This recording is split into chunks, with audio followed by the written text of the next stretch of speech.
കൃഷ്ണ ഗുരുവായൂരപ്പ ശരണം. ഉച്ചപൂജ തൊഴുതു, വളരെ സന്തോഷമായി. ഇന്ന് ഉദയാസ്തമന പൂജ ഉണ്ടായിരുന്നു, അത്യാവശ്യം തിരക്കൊക്കെ ഉണ്ട്. ഉദയാസ്തമന പൂജയും കളവാലങ്കാരമൊക്കെ ഉണ്ടായത് ഇന്ന് പൊട്ടക്കുഴി ആര്യോദിക്കനാണ്. വളരെ നന്നായിട്ട് ചാർത്തിയിട്ടുണ്ട്. ഇന്ന് ശരിക്കും കാളിയമ്പാമ്പിൻ്റെ പുറത്ത് നൃത്തം ചവിട്ടുന്ന ഉണ്ണിക്കണ്ണനായിട്ടാണ് ചാർത്തിയിട്ടുള്ളത് കേട്ടോ. ആ കാളിയമ്പാമ്പിൻ്റെ ആ ഫണം അതിങ്ങനെ ചുവന്ന പട്ടൊക്കെ വെച്ചിട്ട് ഇങ്ങനെ ഒട്ടിച്ച് നന്നായിട്ടുണ്ട്. വലിയൊരു പാമ്പിൻ്റെ പുറത്ത് തന്നെയാണ്.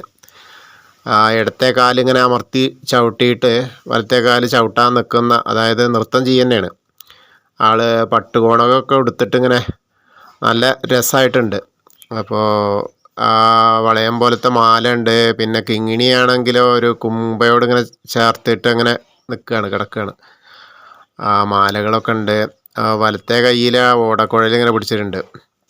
ഇടത്തെ കയ്യിൽ വിടാതിരിക്കാനായാലും വേണ്ടില്ല, എന്തായാലും ആ കാളിയൻ പാമ്പിൻ്റെ വാലിങ്ങനെ പിടിച്ചിട്ടുണ്ട്. അപ്പോൾ വളരെ എന്നിട്ട് നല്ല എന്താ പറയുക, സന്തോഷത്തോടെയാണ് മൂപ്പര് ആ നൃത്തം ചവിട്ടണത്.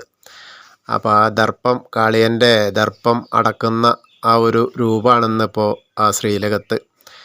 ആ ചെവിയിൽ ചെവിപ്പൂക്കളുണ്ട്, ആ സ്വർണ്ണഗോപി അണിഞ്ഞിട്ടുണ്ട്, പിന്നെ കളഭം കൊണ്ട് പീലി ചാർത്തിയിട്ടുണ്ട്.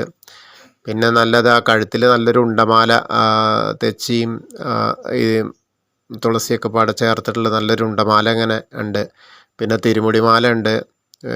എല്ലാം ചാർത്തിയിട്ട് വളരെ കേമായിട്ട് അതിങ്ങനെ ആരോധിക്കാൻ പ്രാവശ്യം ചാർത്തിയിട്ടുണ്ട്. ആ നൃത്തം ചെയ്യുന്ന ഉണ്ണിക്കണ്ണനായിട്ട് ഇങ്ങനെ ആ ശ്രീലകത്ത് വിളങ്ങുകയാണ്. അപ്പോൾ എല്ലാവരും ആ കാളിയമർദ്ദകൻ്റെ ആ രൂപം ദർശിക്കുക. എന്നെ ശ്രവിക്കുന്ന ആളുകൾ, ഭക്തരെല്ലാവരും ആ ഗുരുവായൂരപ്പൻ്റെ ശ്രീലകത്തുള്ള ആ കാളിയൻ പാമ്പിൻ്റെ മുകളിൽ നൃത്തം ചെയ്യുന്ന ആ ഉണ്ണിക്കണ്ണനെ മനസ്സിൽ ധ്യാനിക്കുക. അവിടെ വന്നിട്ട് ആ ഗുരുവായൂരപ്പൻ്റെ എന്താ പറയുക, സോപാനപ്പടിയിൽ നിന്നിട്ട് നമ്മൾ ദർശിക്കില്ലേ, അത് അങ്ങോട്ട് സങ്കല്പിക്കുക. അവിടെ വന്നിട്ടാണ് ഇപ്പോൾ ശ്രീലകത്തേക്ക് അങ്ങോട്ട് നോക്കുമ്പോൾ കാണുന്ന ആ ഗുരുവായൂരപ്പൻ്റെ വിഗ്രഹം, ആ കാളിയൻ പാമ്പിൻ്റെ പുറത്ത് നൃത്തം ചവിട്ടുന്ന നമ്മളെ പൊന്നുണ്ണിക്കണ്ണൻ്റെ ആ വിഗ്രഹം, ആ രൂപം മനസ്സിലങ്ങോട്ട് സ്മരിക്കുക. അപ്പോൾ നമ്മളെ വിഷമങ്ങളും ഒക്കെ സന്തോഷവും സങ്കടവും ഒക്കെ ആ ഗുരുവായൂരപ്പൻ്റെ മുന്നിൽ അങ്ങോട്ട് ചെന്നിട്ട് പറയുക, അവിടെ സമർപ്പിക്കുക. അപ്പോൾ എല്ലാ കാലത്തും എല്ലായ്പ്പോഴും നമ്മളെ പൊന്നുണ്ണിക്കണ്ണൻ നമ്മളെ കാത്തു രക്ഷിക്കും. ഭക്തർക്ക് വേണ്ടിയിട്ട് എന്തും ചെയ്യാൻ തയ്യാറായ ആ ഉണ്ണിക്കണ്ണനാണ് ആ ഗുരുവായൂരുള്ളത്.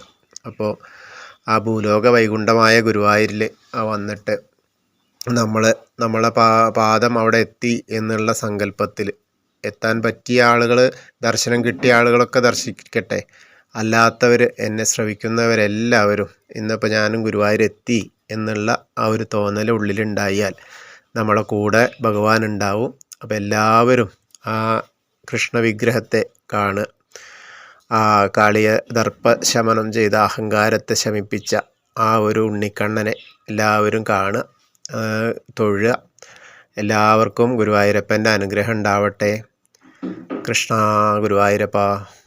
കൃഷ്ണായ വാസുദേവായ ഹരയേ പരമാത്മനെ പ്രണതക്ലേശനാശായ ഗോവിന്ദായ നമോ നമഃ. ഹരേ കൃഷ്ണ.